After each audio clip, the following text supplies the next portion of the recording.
আমার দেওয়া কষ্টগুলো তোমার কাছেই ফেরত আসবে, হয়তো অন্য কোনো নামে, অন্য কোনো ঠিকানা থেকে, অথবা অন্য কোনো রঙের খামে। অনেক দিন পরে আসবে, কিন্তু আসবেই।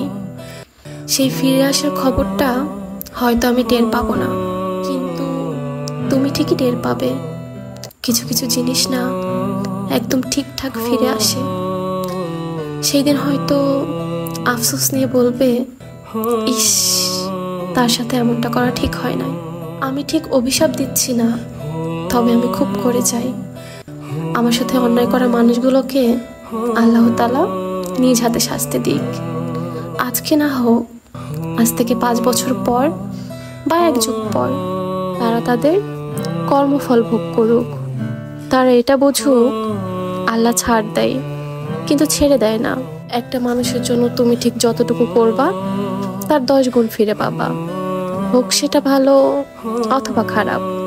আমি জীবন থেকে একটা জিনিস শিখেছি, পৃথিবীতে ভালো মতো বাঁচতে হলে, সুখী থাকতে হলে একটু স্বার্থপর হতে হয়। এই দুনিয়াতে যারা যত বেশি স্বার্থপর তারা তত বেশি সুখী। আপনার জীবনের কষ্টের কারণগুলো অন্যের কাছে হাসির কারণও হতে পারে। আপনি বিপদে পড়লে সবাই আপনাকে বলবে আস্তে আস্তে সব ঠিক হয়ে যাবে, কিন্তু আপনিই জানেন আপনার রাতে ঘুম হয় না।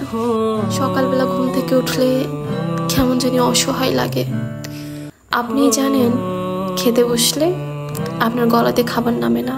মাঝে মাঝে কেন জানি দম বন্ধ হয়ে আসে।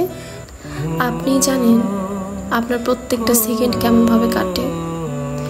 এগুলো কেউ বুঝবে না, কেউ না। যার সাথে হয় একমাত্র সেই বোঝে। যাই হোক, অনেক কথা বলে ফেললাম। আমি কখনো পাটুলে যাই নাই।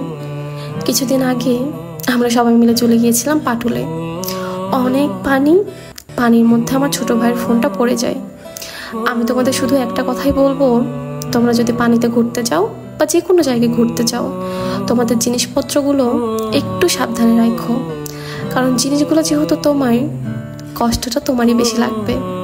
হারিয়ে গেলে বা নষ্ট হয়ে গেলে আশেপাশের মানুষগুলো তোমাকে হয়তো কিছুক্ষণের জন্য একটু সান্ত্বনা দিবে, কিন্তু তুমি ছাড়া কেউ বুঝবে না তোমার কষ্ট ঠিক কতখানি।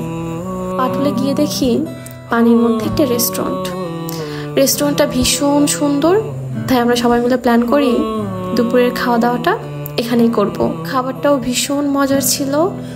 আচ্ছা, তোমরা কে কে পাটুল এসেছো? অনেকে আবার বলে পাটুল নাকি মিনি কক্সবাজার। আমরা এই মিনি কক্সবাজারে অনেক বেশি মজা করেছি। আজকের ভিডিও এই পর্যন্তই। দেখা হয়ে যাবে তোমাদের